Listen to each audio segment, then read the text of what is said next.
I got a little emotional, because I wasn't just losing my job, I was losing a place that I had called home for 10 years. A group of people that I had worked with that, you know, were like family to me. This is our home.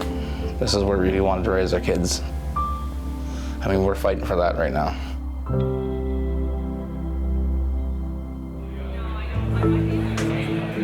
It's the same story across the country. People fighting for jobs, livelihoods, to make ends meet. Who hasn't wondered, what if I'm next?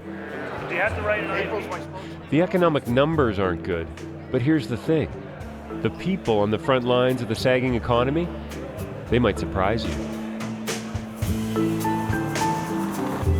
Sussex, New Brunswick.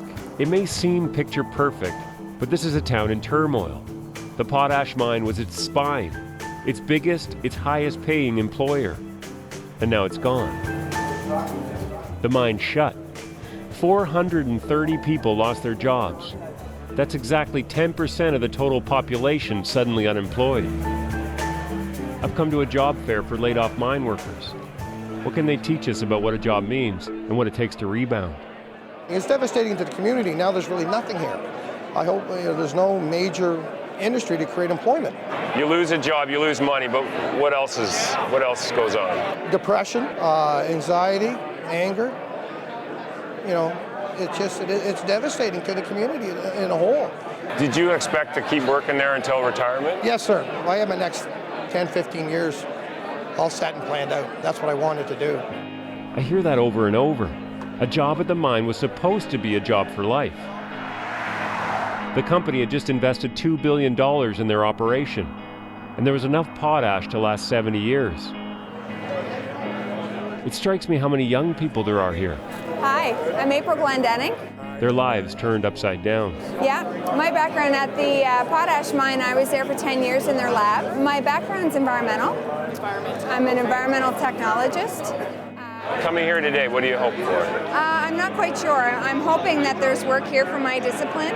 If I could, I'd like to drop off my resume. For April, the fair is about finding a job, but it's also a bittersweet reunion. Right now, especially... Everyone's swapping stories of how they got the news. Yeah. I woke up to my phone beeping beside me. I had received a text from a coworker, and all it said was, "We're closing."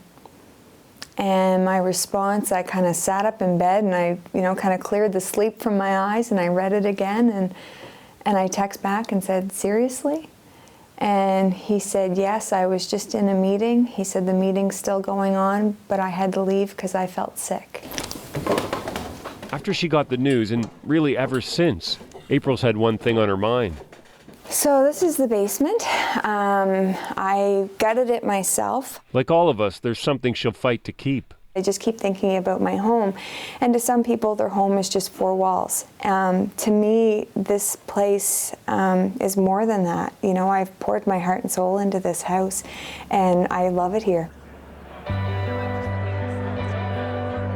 Mid-afternoon, and the job fair is still going strong. In a way, the whole town has come through here.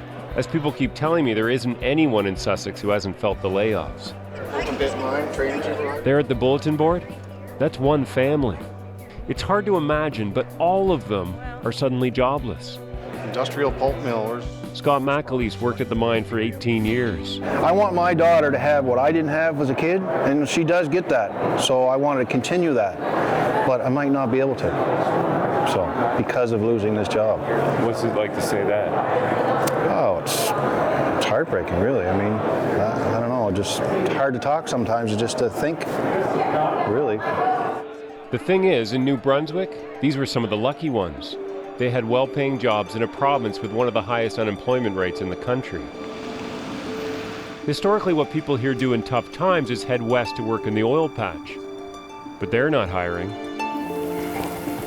In fact, Norman Albert Jr. lost his job in Alberta. When he got home to Sussex, the only work he could find was in fast food. I was working at Burger King for a while, and we were scraping, getting by there, but it was paying the bills, but you had nothing left at the end of that. There was no putting anything into savings. There was no college funds, stuff like that. I mean, $10 an hour at Burger King doesn't get you very far. The devastating thing is, Norman had actually landed a job at the mine. He'd started to dream of a future at home in New Brunswick, but the mine closed before he worked a day. Basically, we were talking about maybe get another vehicle, and we were talking about like going to get some dental work done for the kids and for us, and just, I mean, like just kind of dreaming, I guess, kind of what we're gonna do with that money in the future.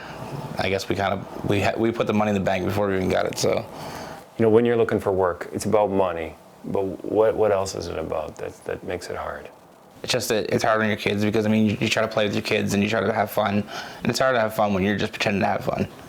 I mean, when you're actually making good money, you can go have fun with your kids. When you're not making money and you're always thinking about it, you can't have fun with your kids because you're always thinking about it. I mean, you want your kids to grow up happy. And it's hard for your kids to grow up happy when they see you always stressed out. Oh, you want this one? Listening to Norman, you get how the real consequences of not having a job go beyond the money.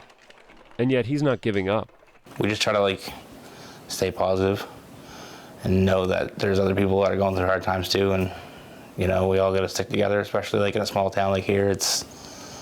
I mean, if you don't have your neighbors, then you're lost. And a lot of people out there don't understand that we're all together. It's all Canada, and the way I look at it is that, you know, when your family, as in us in Canada, is in trouble, you know, you try to help them out. As for April, her biggest fear is that Sussex could become a ghost town, that everyone will be forced to leave. How hard will you work before you put a for sale sign on the front there? I'm gonna knock on every door that is, you know, has the potential to hire someone with my background.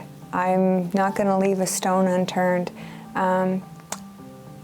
I feel that if everybody packs up and moves west, there'll be nothing left of New Brunswick. I'd love to be able to stay in the province and make it work. These are some of the faces of today's tough economic times, but they aren't rolling over. And so maybe the country and our future is in better shape than we think. Nick Purdon, CBC News, Sussex, New Brunswick.